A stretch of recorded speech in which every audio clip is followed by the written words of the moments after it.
Assalamualaikum warahmatullahi wabarakatuh. Selamat siang dan selamat sejahtera untuk kita semua. Yang saya hormati Bapak Syamsuddin Sirah MPD selaku mata kuliah Akhlak Tasawuf. Tak kenal maka tak ta'aruf. Baiklah, saya atas nama Cynthia Alfianida dari kelas 3C dengan NIM 240102093. Di sini saya akan mempresentasikan tentang mengenai al-fana, al-baqa, dan al-ittihad.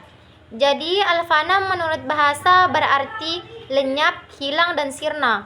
Sedangkan menurut istilah, suatu keadaan spiritual seseorang sufi ketika dirinya lenyap dari kesadaran akan diri dan dunia hanya fokus kepada Allah.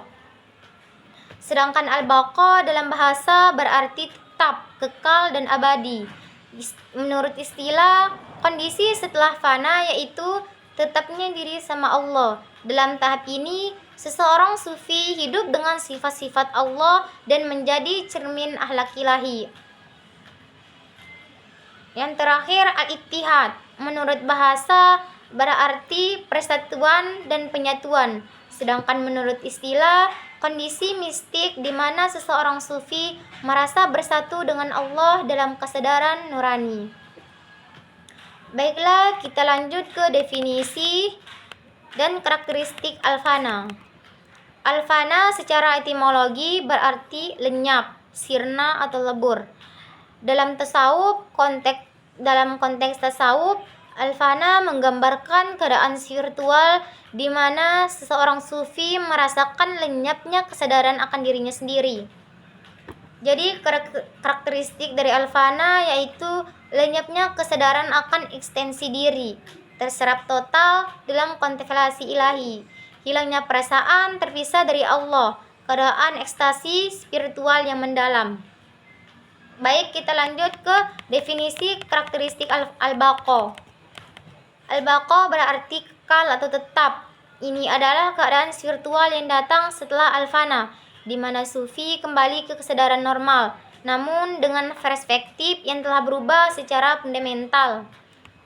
Jadi, karakteristik dari al-fana yaitu kembalinya kesadaran diri setelah fana, mempertahankan kesadaran ilahi dalam kehidupan sehari-hari, keseimbangan antara kesadaran diri dan kesadaran ilahi, kemampuan berfungsi normal, memelihara hubungan spiritual. Lanjut ke definisi dan pemahaman ittihad. Jadi ittihad berarti penyatuan atau kesatuan. Konsep ini menggambarkan pengalaman spiritual tertinggi di mana sufi merasakan kesatuan yang ilahi. Pemahaman ittihad yaitu bukan penyatuan substansial atau fisik, kesatuan dalam kesadaran dan pengalaman spiritual, lenyapnya perasaan dualitas antara hamba dan Tuhan, pengalaman kesatuan mistis yang transenden. Selanjutnya kita kesimpulan.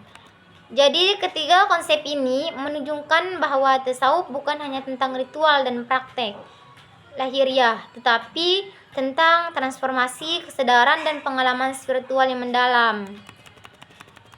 Baik, kita lanjut ke materi al-hulul. Jadi al-hulul adalah salah satu konsep yang paling kontroversial dalam sejarah tasawuf Islam. Konsep ini berkaitan dengan ide tentang inkarnasi atau penjelmaan Tuhan dalam makhluk.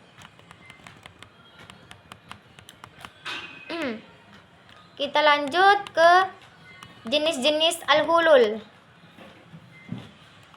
Jenis-jenis al-hulul ada 3. Yang pertama, hulul umum. Keyakinan bahwa Tuhan hadir dalam seluruh alam semesta.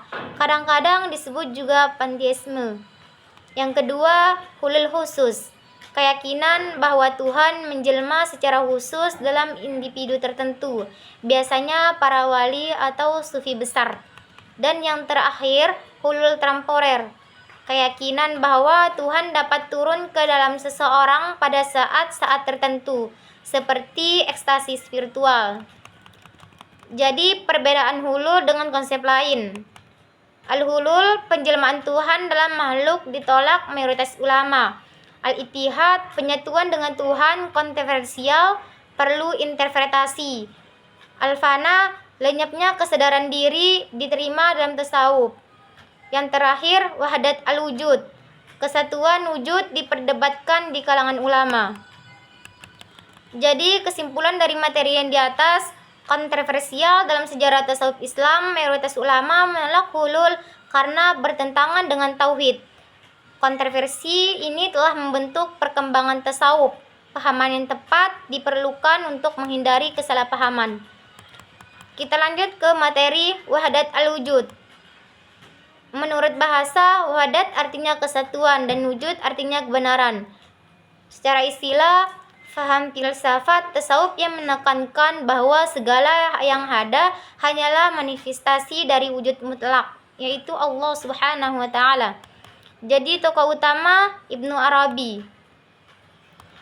Latar belakang munculnya berkembang pada masa kejayaan Islam di Andalusia dan Timur Tengah, berakar dari tradisi filsafat Islam, tasawuf, dan pemikiran neoplatonisme, menjawab pertanyaan tentang hubungan Tuhan, alam semesta, dan manusia.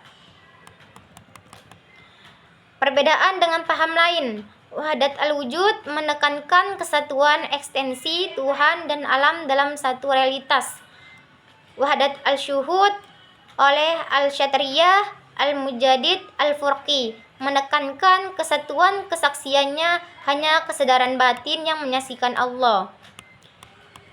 Jadi pandangan dari Ibnu Arabi, Allah adalah al-wujud al-mutlak, wujud mutlak. Allah dan makhluk adalah tajalli, penampakan dari sifat-sifat Allah. Tujuan hidup mengenal Allah dengan menyadari bahwa seluruh wujud adalah miliknya. Jadi kesimpulan di materi di atas, wahdat al-wujud adalah doktrin kesatuan wujud yang diajarkan oleh Ibnu Arabi. Allah sebagai wujud mutlak, sementara alam hanyalah manifestasinya.